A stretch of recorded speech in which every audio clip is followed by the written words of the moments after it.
코로나로 인해 중단되었던 교회 중요 행사들이 본격적으로 재개되고 있습니다.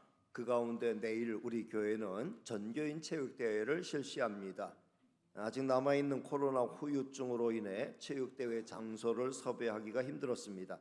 다행히 천안여상이 신축한 체육관을 선뜻 내주었습니다. 우리 교회는 해마다 600만 원씩 10년 넘게 생활이 어려운 학생들을 상대로 천안여상에 장학금을 꾸준히 제공해 왔습니다. 이것이 이번에 체육관을 빌리는데 큰 요인이 되었다고 생각합니다.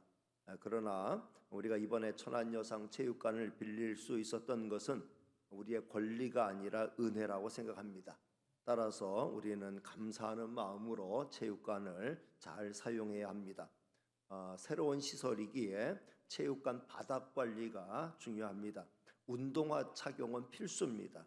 운동화 가운데도 이 검은 게 이렇게 쭉 하면은 검은 자국 나는 그런 운동화 있어요. 그런 거 신으면 안 돼요.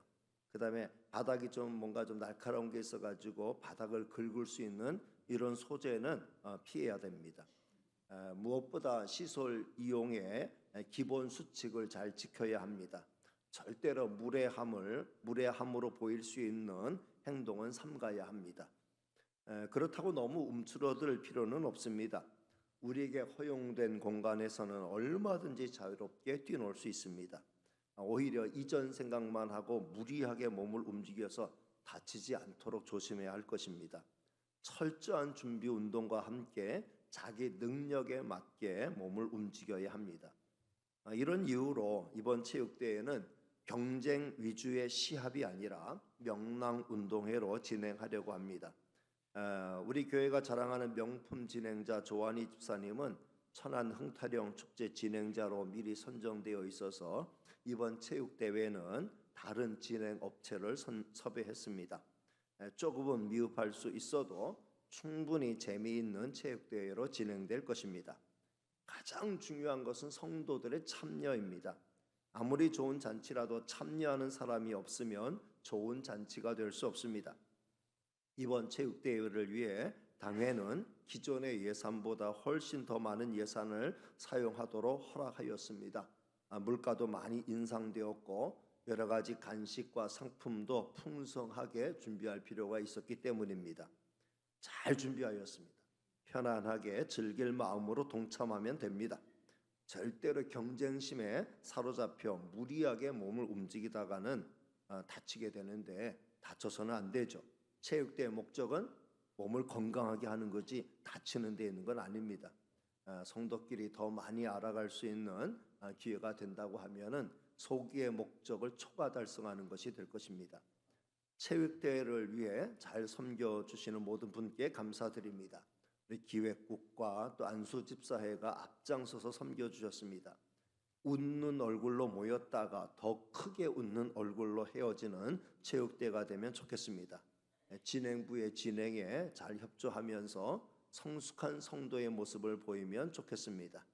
이번 체육대회를 계기로 우리는 이제 코로나에서 완전히 벗어났다라고 하는 것을 확인하는 기회가 될 수 있기를 주님의 이름으로 축복합니다. 오늘도 저는 레위기의 핵심 주제인 내가 거룩하니 너희도 거룩하라. 이 주제가 이제는 좀 지긋지긋해지려고 한다라고 하는 느낌이 조금씩 오는데 불편해도 들어야 돼요. 이제 한 세 주 정도 앞으로 3주 정도 더 이어갈 건데 오늘은 사랑의 실천을 주제로 말씀드리겠습니다. 성도 여러분, 성도의 거룩한 삶은 홀로 하나님 앞에 내가 온전히 거룩한 자로 앉아 있는 것을 의미하는 건 아닙니다. 삶이라고 하는 건 머무름이 아니고 움직임이죠. 명사가 아니고 동사예요. 우리는 우리의 생활 가운데서 거룩함을 실천해야 합니다. 지난 시간에 말씀드렸던 것처럼 우리는 세상의 빛, 세상의 소금이어야 합니다. 소극적 의미에서의 거룩한 삶은 죄 안 짓고 살아가는 삶이죠. 세상의 더러움에 때묻지 않고 세상의 타락한 풍습을 따르지 않고 살아가는 것, 소극적 의미에서의 거룩함이라고 말할 수 있어요. 그러나 성경은 우리에게 소극적인 의미에서의 거룩한 삶에 머물지 말고 적극적 의미에서의 거룩한 삶으로 발전해 나갈 걸 말씀합니다. 저는 오늘 본문이 그것을 말씀하고 있다고 생각합니다. 그것은 바로 사랑을 실천하는 삶이라는 거죠. 레위기의 주제가 거룩함이라고 이미 말씀드렸죠. 거룩함에 이르는 다양한 지침들을 제공해 왔어요. 하나님 앞에 나와 예배드리는 삶, 또 죄악의 풍습을 따르지 않는 구별된 삶, 잘못되었을 때 하나님 앞에 나와 솔직히 죄를 회개하고 새로운 결단을 내리는 회개의 삶, 그리고 나의 죄를 위해 흘린 속죄의 피를 기억하는 십자가 신앙의 삶, 그리고 세상에 나가 하나님의 사랑, 그리스도의 사랑을 실천하는 삶이 그것입니다. 오늘은 이 마지막 주제를 다루고 있습니다. 성도의 거룩한 삶은 세상에 나가 적극적으로 하나님의 사랑을 실천하는 것으로 실행돼야 됩니다. 나만 거룩하고 나만 천국 가면 된다는 식의 생각은 거룩한 생각이 아닙니다. 세상은 다 타락해도 나만 홀로 남아 끝까지 성결을 지키고 나 홀로 예배자로 남으리라는 생각도 완전한 의미에서의 거룩한 생각은 아니에요. 물론 우리 한 사람 한 사람은 다 그런 생각을 가슴 깊이 간직하고 살아야 마땅하지요. 그러나 우리는 나 말고 다른 사람도 항상 생각해야 됩니다. 어떻게든 하나님 앞에 온전히 서지 못하는 자들을 어떻게 하면은 하나님 앞에 바로 이끌 수 있겠는가를 생각해야 됩니다. 그래서 우리는 이 세상에 사는 동안 끝없이 하나님의 사랑을 전해야 되고 그리스도의 사랑을 나타내야 합니다. 하나님이 우리를 죄에서 구원하신 목적도 여기에 있잖아요. 여러 번 소개했습니다만 다시 한번 생각해 봅니다. 디도서 2장 14절 말씀 띄워드립니다. 자, 같이 읽습니다. 시작. 그가 우리를 대신하여 자신을 주심은 모든 불법에서 우리를 속량하시고 우리를 깨끗하게 하사 선한 일을 열심히 하는 자기 백성이 되게 하려 하심이라. 가만히 앉아있는 백성이 아니라 선한 일을 어떻게?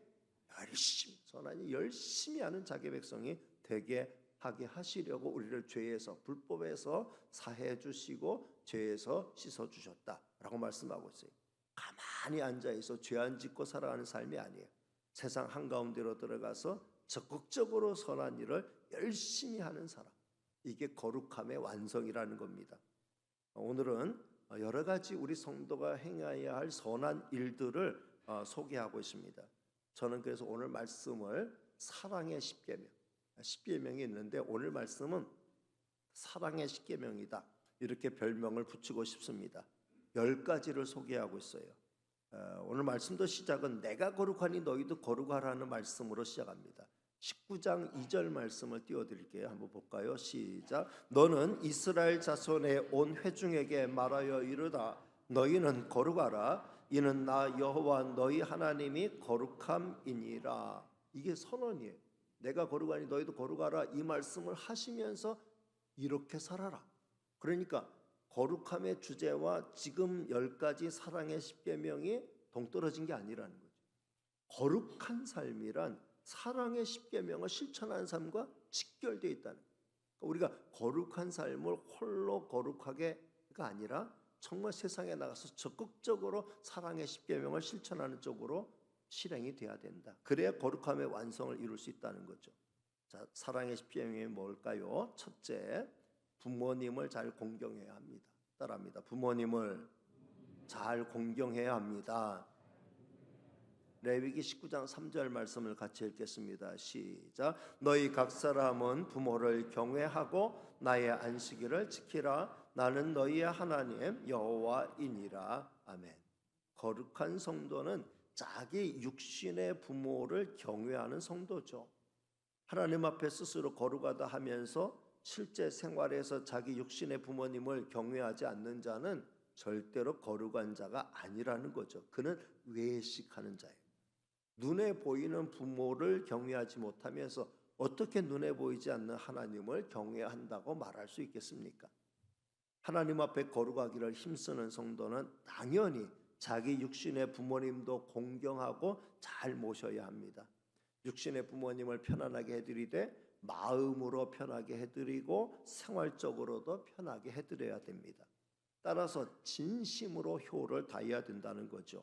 부모님을 향한 효도와 하나님을 향한 섬김은 서로 충돌되는 개념이 아니고 나란히 같이 가야 하는 개념이라는 거죠. 하나님도 잘 경외하고 하나님 앞에 경건하기를 힘쓰면서 육신의 부모님을 잘 경외하는 저와 여러분 다 되시기를 주님의 이름으로 축복합니다. 두 번째는 가난한 사람을 배려해야 합니다. 따라합니다. 가난한 사람을 배려해야 합니다.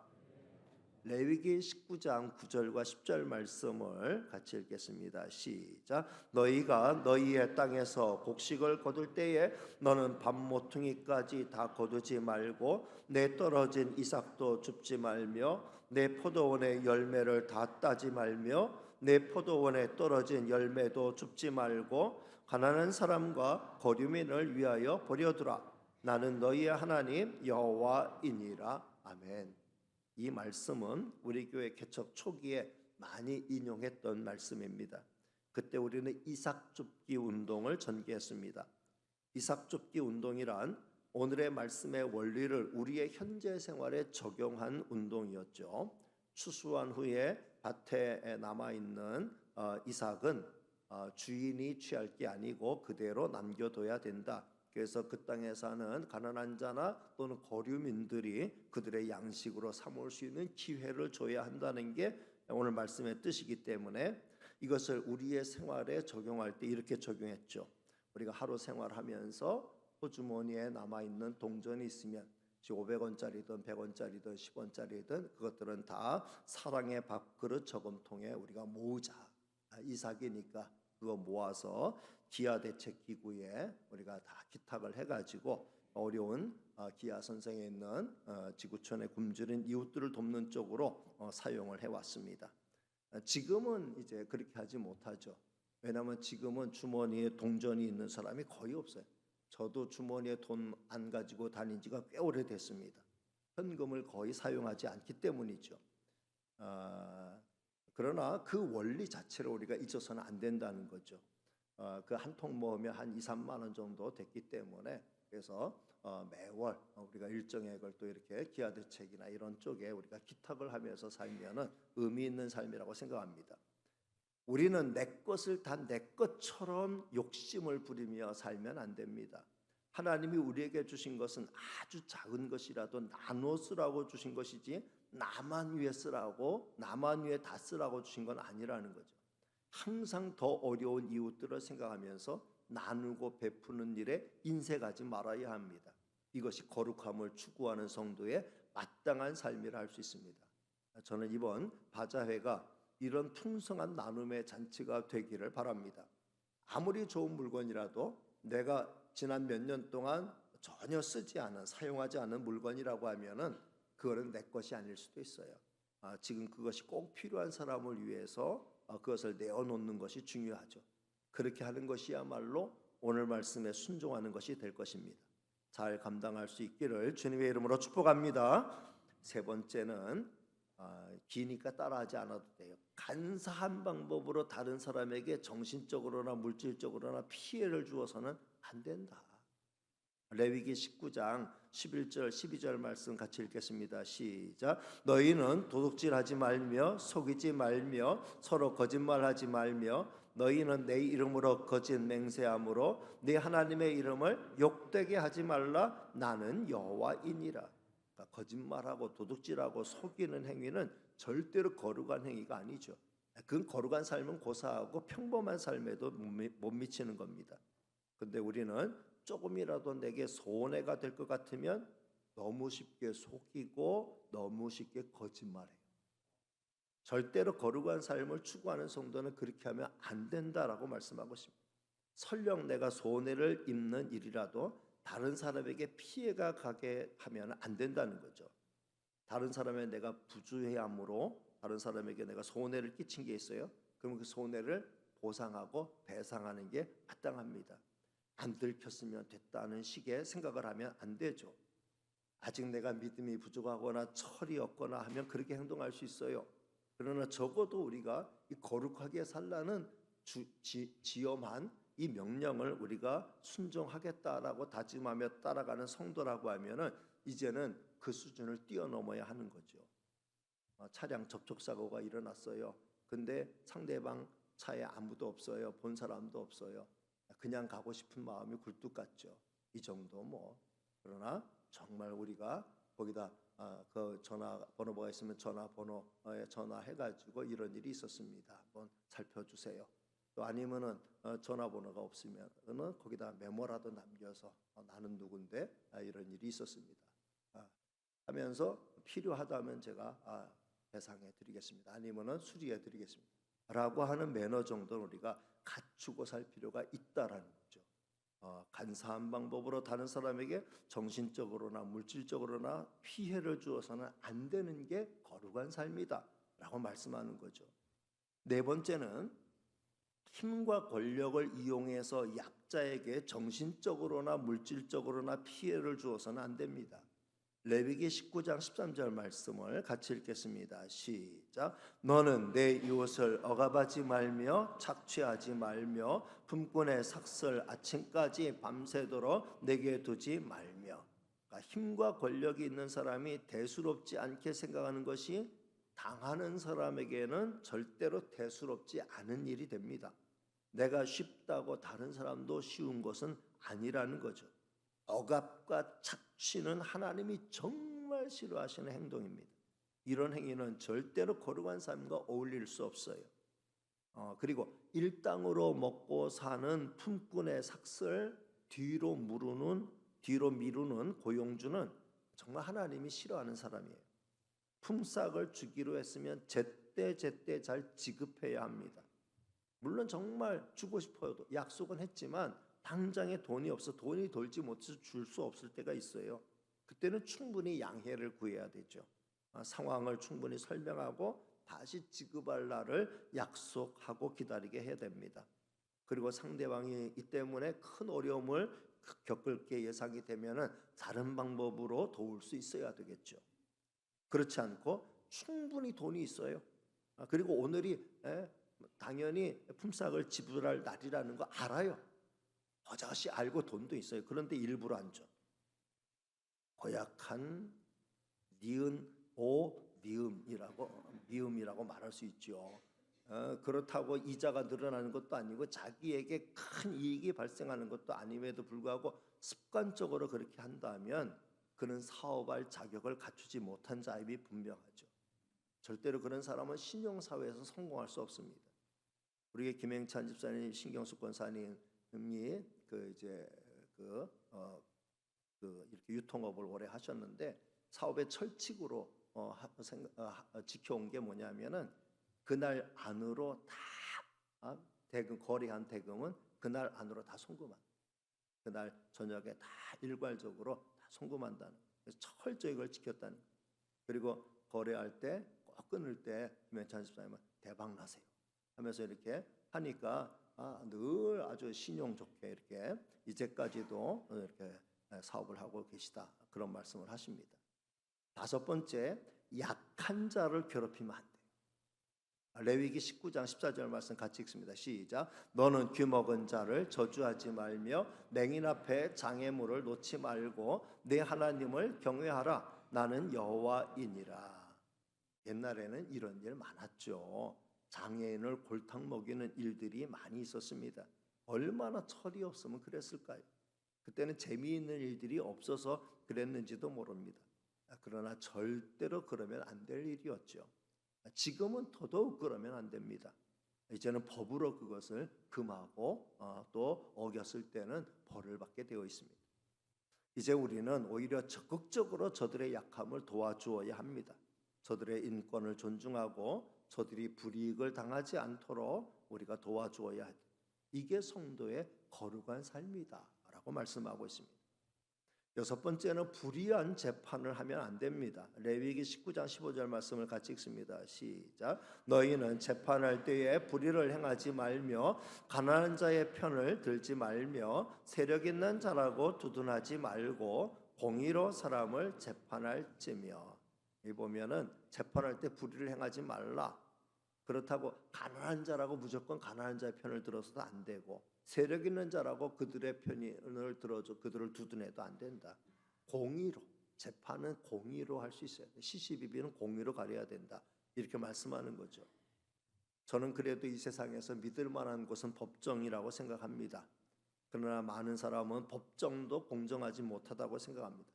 권력과 돈에 많이 휘둘리는 곳이라고도 합니다. 저는 그렇게 믿고 싶지가 않아요. 그러나 그것이 사실이라고 말하는 사람들이 꽤나 많이 있습니다. 정말 그러지 않았으면 좋겠습니다. 이전에 어떤 흉악범은 유전무죄, 무전유죄를 규탄하였습니다. 그만큼 법의 잣대가 구부러져 있음을 피부적으로 느꼈기 때문일 것이며 많은 사람이 이 말에 공감했습니다. 성경은 신구약 성경 일관되게 재판이 돈에 따라 굽어지면 절대로 안 된다라고 말씀하고 있습니다. 진정한 공의의 판관이신 하나님은 절대로 굽어지지 않는 바른 판결을 하실 것입니다. 세상에서 억울하면 우리는 하나님께 맡기고 기다리는 믿음도 필요하다, 이렇게 말씀드리고 싶습니다. 자, 7번째, 다른 사람을 비방하며 욕하면 안 됩니다. 레위기 19장 16절 말씀입니다. 같이 볼까요? 너는 내 백성 중에 돌아다니며 사람을 비방하지 말며 내 이웃의 피를 흘려 이익을 도모하지 말라. 나는 여호와이니라. 쉽게 말하면 흑색선전 하지 말라는 거죠. 흑색선전은 상대방을 비방하고 또 없는 것도 만들어내 가지고 확인도 안 된 걸 가지고 부풀려서 모함함으로 상대방에게는 불이익이 가게 하고 자기에게는 이익이 오도록 만드는 죄악된 행동이죠. 하나님은 이런 행위를 매우 싫어하셔요. 그런데 우리 선거판은 보면은 이 흑색 선전이 난무하다는 것을 볼 수 있습니다. 자, 17절 말씀도 같이 읽습니다. 시작. 너는 내 형제를 마음으로 미워하지 말며 내 이웃을 반드시 견책하라. 그러면 내가 그에 대하여 죄를 담당하지 아니하리라.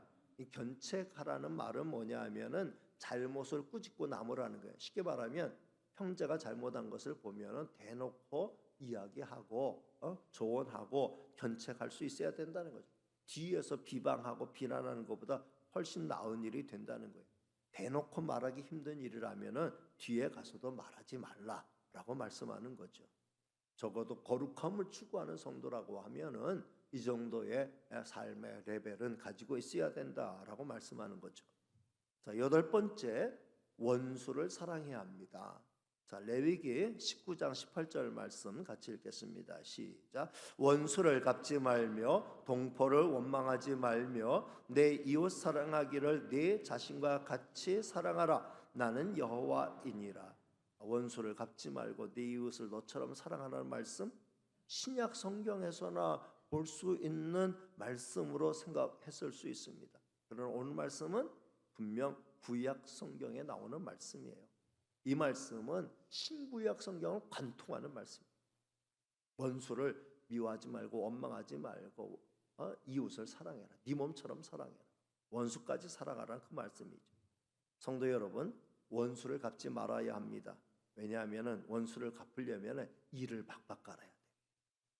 그런 과정에 우리가 많이 다치게 되어 있어요. 심령이 다치고 그리고 많은 내가 또 다치게 되어 있어요.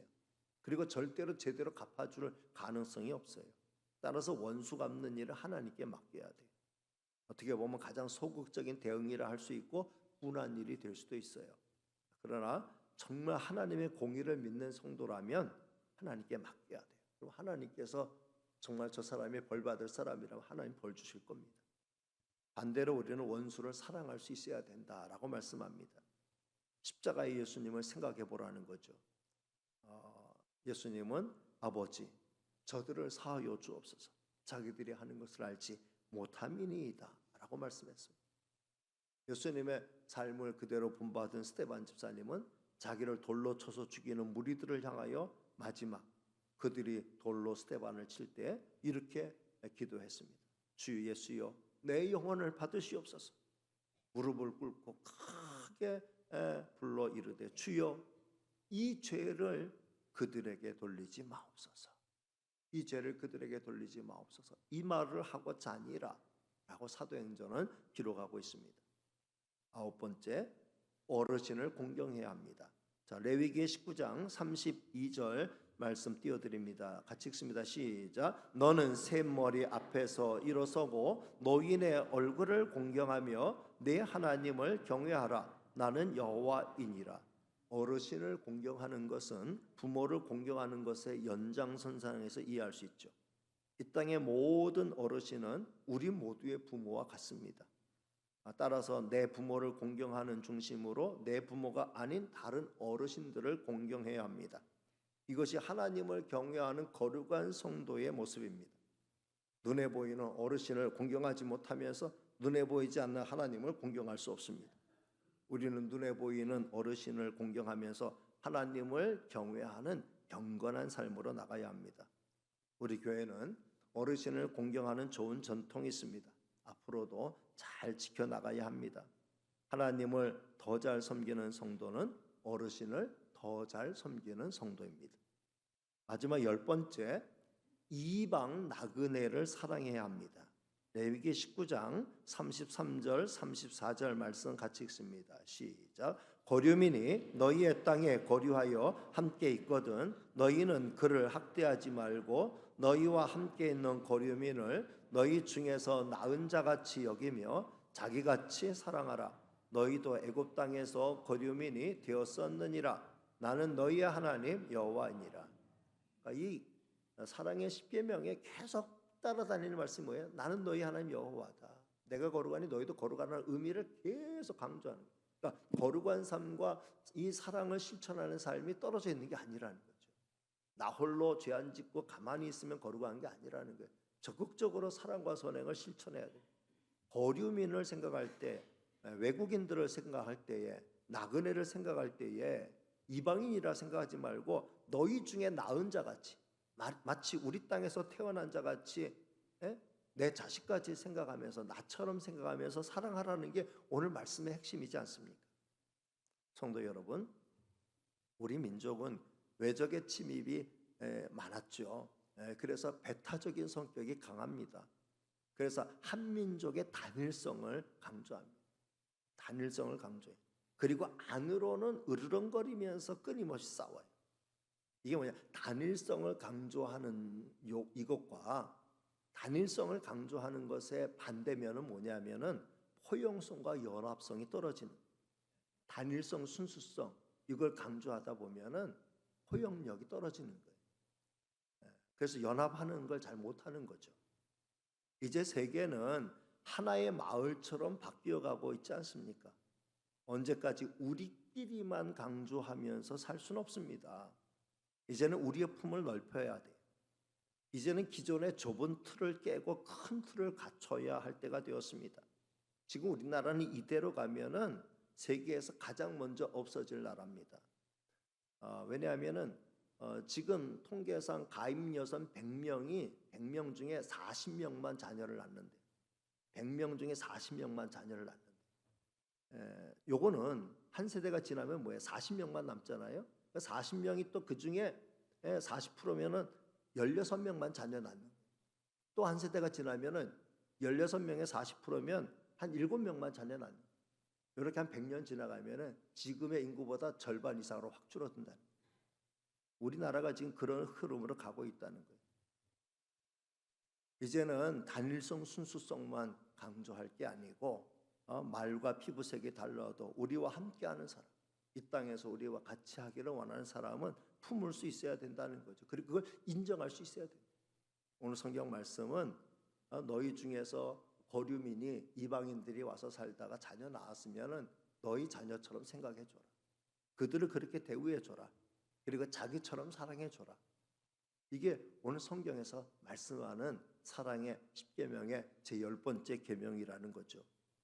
따라서 우리는 외국인 노동자를 사랑해야 합니다. 저들을 마치 노예나 종을 부리듯이 생각하면 안 됩니다. 그리고 이주민을 따뜻하게 대해 주어야 됩니다. 말도 잘 통하지 않고 어떤 가난한 나라에서 왔다, 동남아시아에서 왔다, 우리보다 못 사는 나라에서 왔다, 그 사람을 못나게 보면 안 된다는 거죠. 저들은 적어도 다 똑똑한 사람들이에요.